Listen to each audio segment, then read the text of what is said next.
Mirinda Carfrae is quickly proving herself to be one of the best runners in triathlon, especially with her sub 3-hour record-breaking marathon in Kona.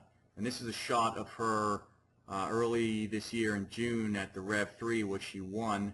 This is coming out of T2 in the Rev 3, and this is a shot of 300 frames per second.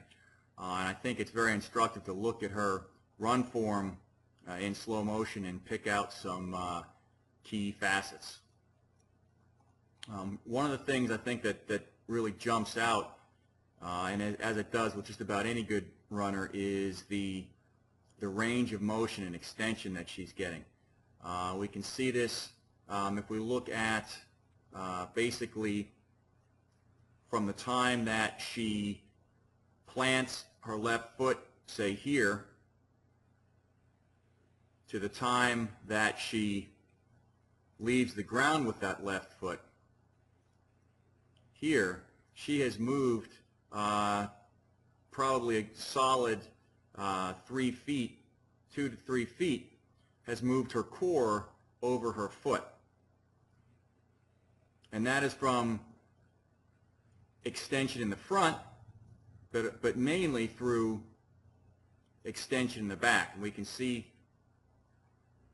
here this type of posture that we see all good runners using. I have an analysis of Boston Marathon runners on YouTube that shows a similar posture. The extension here of the leg and back and the toe off. We can see that the calf is activated right here in the final phase, but this is a great deal of forward motion that occurs mostly through the movement of the femur around the core, and as being activated by the hamstrings and the glutes here. We can see that she's moving all the way from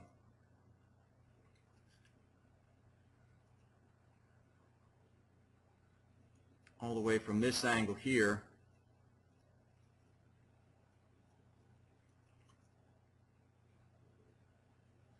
to this angle here. And so there's quite a bit of range of motion occurring at the hips with the upper leg, and this helps to propel her forward. And we can see that once she gets this full extension off the back, that there's a nice long flight phase which occurs, and most of that is in a forward direction, with very little up motion at all. So, you know, here, as she reaches full extension in the back, the other leg is using the pendulum motion here as the foot swings forward to help launch her forward off of that toe off, to create that toe off. You can see that pendulum motion of the foot there as she comes through.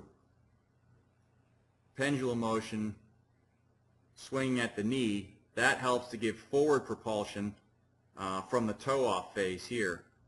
And then again we see the extreme amount of openness here in the hips, openness between the two legs at the hips. You know, a greater than 90-degree range, certainly at least 90 degrees, but probably more like about a 96 range here between the forwardmost and rearmost position of the upper legs. So that gives a lot of extension, and we've got the flight time all the way from here to here. And so she's getting a similar amount of flight distance as she is getting movement while the foot is planted. In a total stride length of her similar to her height. It looks like about You know, she's clearing about 5 feet or so with each stride.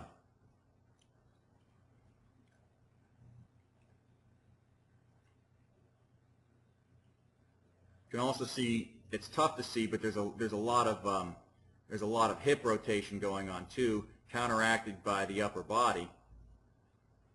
And to really see that, we'd want to be looking from directly above. But the extension, the hip rotation, the extension of the hip here is helping with this great range of motion that we're seeing. Let's go back and take one more look at the whole sequence.